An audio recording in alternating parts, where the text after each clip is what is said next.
Hi, I'm Pastor Furi. Are you hungry? Let's bake some bread. Today's recipe for the bread is very simple. Just put some dry and wet ingredients. For the dry ingredients, we have wheat flour. Alright, we have baking powder. We have salt. And for the wet ingredient, we have milk, water, olive oil, and honey. So very simple. Mix the wet ingredients together, mix the dry ingredients together, and fuse the two together into a dough. Knead it into a dough, and this dough is ready for baking. So until we see the dough, I'll see you again. Alright, see you! So right now we have the dough and we cut them into 4 pieces, and this is one of them. We preheat the oven to 210 degrees Celsius. We grease the pan. And all we need to do with this piece of dough, we roll it into a circle. Okay, a round shape like a pizza, like that, right? Like a pizza dough. Around like something like that. And then we use the knife. Right, make sure you have it slightly flour on the side so that it won't stick to the dough. Draw a cross on it.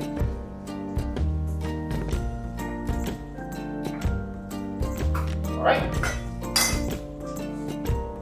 And this just put onto the grease pan, and all 4 of them go into the oven, and you will have, over here, you will have 4 pieces of outer bread. Outer bread.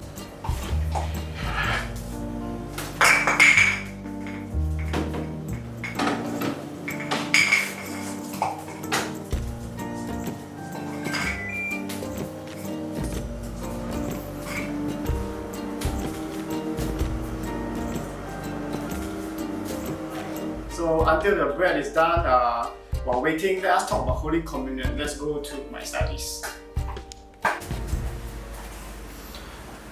While the bread is baking, let us talk. You heard me right when I call it the altar's bread. Some call them the Emmaus bread, some call it the Luther's bread or sacramental bread, whatever. Because this bread can be used for Holy Communion. In fact, around the world, in some countries, in some churches, in some Christian traditions, they are still using this bread for Holy Communion. When I was studying in Trinity Theological College, whenever this particular reverend lecturer, whenever he's being scheduled to celebrate the Eucharist or conduct the Holy Communion, he will make sure he bake the bread, he will prepare the bread, and he will give out the bread during the Holy Communion. So it was a very interesting experience for all of us. So interesting that I asked him for the recipe. So interesting that I bake it today. Speaking of Holy Communion, what is Holy Communion like in the early churches? In Acts chapter 2 verse 42, there it says, and they, the disciples, the Christian then, they devoted themselves to the apostles' teaching and the fellowship, to the breaking of bread and the prayers. And come to think of it, actually this is what it is like in today's Holy Communion service. There's prayer, there's fellowship, there's teaching, there's breaking of the bread. So today when we have Holy Communion service, it is actually something that we've inherited from the churches all the way 2000 years ago. Such is a precious inheritance, the Holy Communion, the practice of breaking of bread. Such a beautiful picture. However, such beautiful picture is not evident in the Corinthian church. In 1 Corinthians chapter 11 verse 17 to 34, Paul wrote about the Lord's Supper. He wrote about the Holy Communion. Why? Because there's a problem, and the problem is there's a division in the church. The weak and the strong, the rich and the poor, the well-to-do and the not so well-to-do. So much that during the Holy Communion, the rich will use the opportunity to show off their wealth and asset. They will splurge on them, whereas the not so well-to-do will have to wait or even forsake their chance to partake the communion, the love feast. And to Paul, he deemed this as a weakness, as a sickness of the church. He wrote in verse 33, so then, my brothers, when you come together to eat, wait for one another. This is actually one important intention of the Holy Communion. The gathering, the unity, the togetherness, the sense of camaraderie, the communion of believer of Christ, the communion of the children of God. So next time when you partake the bread and drink the wine, do remember the kinship that you share with the one beside you, the one before you, the one after you. Alright? And another important intention, I would say even more important intention of the Holy Communion, we can find it in John chapter 6. In the Gospel of John chapter 6, verse 56, Jesus says, "Whoever feeds on my flesh and drinks my blood abides in me and I in him."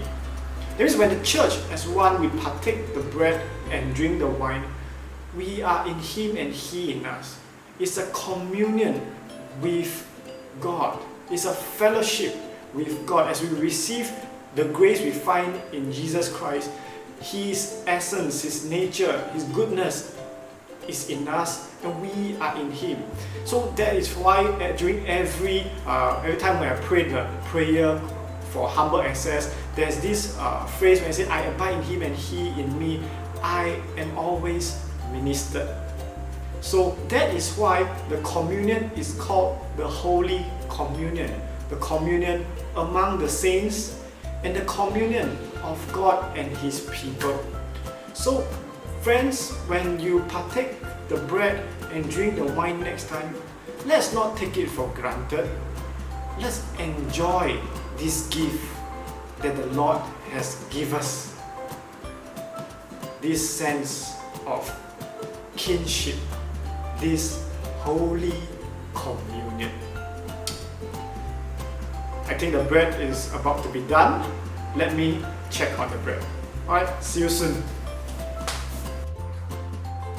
Alright, bread, it is finished. Just like the salvation work on the cross. Smelling good, this altar bread. And that's it. That's it for this video. I hope to see you again. We have a blessed time. God bless you. Amen.